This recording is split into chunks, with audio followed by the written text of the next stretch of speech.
On poursuit avec la correction de l'exercice 5, une histoire de vocabulaire partie 3. Alors, on a travaillé notion d'image antécédent d'abord sur un tableau de valeurs, puis on l'a travaillé quand la fonction elle est définie par sa représentation graphique. Maintenant, il nous reste la dernière représentation à travailler. Il faut qu'on travaille la notion d'image et antécédent lorsque la fonction est définie par son expression algébrique. Alors, c'est parti. On considère la fonction h définie par l'expression algébrique h de x égale 7x moins 5. Première question, déterminer l'image de 0, celle de 4 et celle de 10 par h. Alors ici, on cherche l'image de 0, c'est-à-dire combien vaut ma fonction si je prends 0 comme nombre de départ. Souviens-toi ce qu'on faisait aussi bien graphiquement que dans le tableau de valeurs. Quand on cherche l'image de 0, ça veut dire on prend pour x égale 0 et on regarde combien vaut la fonction. Donc ici, déterminer l'image de 0, ça revient juste à remplacer x par 0 dans l'expression algébrique.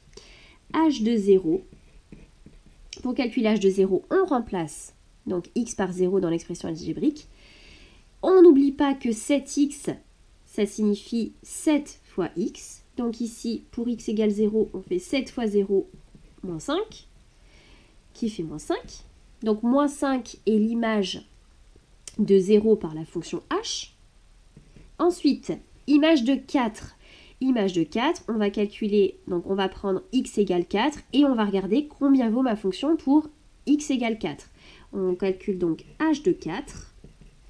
7 fois 4 moins 5. 7 fois 4, 28. 28 moins 5, 23.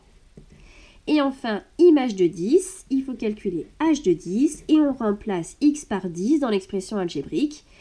H de 10 égale 7 fois 10 moins 5. 7 fois 10, 70, moins 5, 65. Et maintenant, question 2, déterminer l'antécédent de 9, celui de 93 et celui de 0 par la fonction h. Alors, quand on cherche un antécédent, c'est qu'on cherche pour quelle valeur de x notre fonction vaut 9. Alors, on va l'écrire. On cherche x tel que h de x égale 9. C'est exactement ça, chercher l'antécédent de 9 par la fonction g. Alors, h de x égale 9, c'est équivalent donc à dire que 7x moins 5 égale 9. Ici, donc, tu es ramené à la résolution d'une petite équation. Pour résoudre une équation, il faut isoler le terme en x d'un côté de l'égalité pour pouvoir en déduire sa valeur. Alors ici, j'ai bien envie d'annuler ce moins 5. Pour annuler ce moins 5, je peux faire plus 5. Et si on fait plus 5 à gauche de l'égalité, on fait aussi plus 5 à droite de l'égalité. Donc dans le membre de gauche, il me reste 7x. Et à droite, j'ai donc 9 plus 5 qui fait 14. 7x égale 14, bon ben là ça va vite, hein. En gros c'est 7 fois combien égale 14, et bien sûr tu as trouvé la réponse, c'est 2. Donc x c'est 14 divisé par 7, c'est-à-dire 2. Donc 2 est un antécédent de la fonction, de 9 par la fonction h. Ensuite, on cherche l'antécédent de 93. Chercher l'antécédent de 93, ça revient à chercher x tel que h de x égale 93. Et chercher x tel que h de x égale 93, ça revient donc à chercher pour quelle valeur de x est-ce qu'on a 7x moins 5 qui fait 93. Ça, c'est équivalent, donc exactement comme on a fait précédemment, l'idée c'est de se débarrasser de ce moins 5. Pour l'annuler, on va faire plus 5 à gauche et donc plus 5 à droite. Dans le membre de gauche, il nous reste encore 7x. Et dans le membre de droite, on a 93 plus 5 qui fait 98. On connaît la valeur de 7x. Nous, ce qu'on voudrait, c'est la valeur d'un seul x.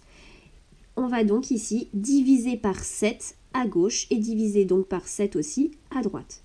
Et on obtient x égale 98 sur 7. Alors si tu veux, tu peux chercher la valeur décimale de 98 sur 7. Ça fait 14. Voilà. Donc 14 est un antécédent de 93 par la fonction h.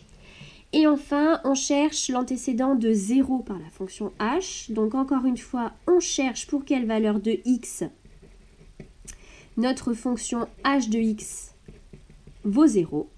Ça revient donc à chercher pour quelle valeur de x 7x moins 5 égale 0. Comme on l'a fait 2 fois avant, on va ajouter 5 de chaque côté de l'égalité. À gauche, il me reste donc 7x et à droite, 0 plus 5 qui fait 5. On connaît la valeur de 7x. Nous, ce qu'on veut, c'est la valeur d'un seul x. 7 fois combien égale 5? La réponse est 5 septièmes. Tu peux, encore une fois, déterminer la valeur décimale. Alors, par contre, ici, tu vois, 5 septièmes, c'est pas un nombre décimal. Donc, aucun intérêt à marquer ici l'écriture décimale. On laisse en fraction 5 septièmes. Voilà, c'est terminé pour cet exercice.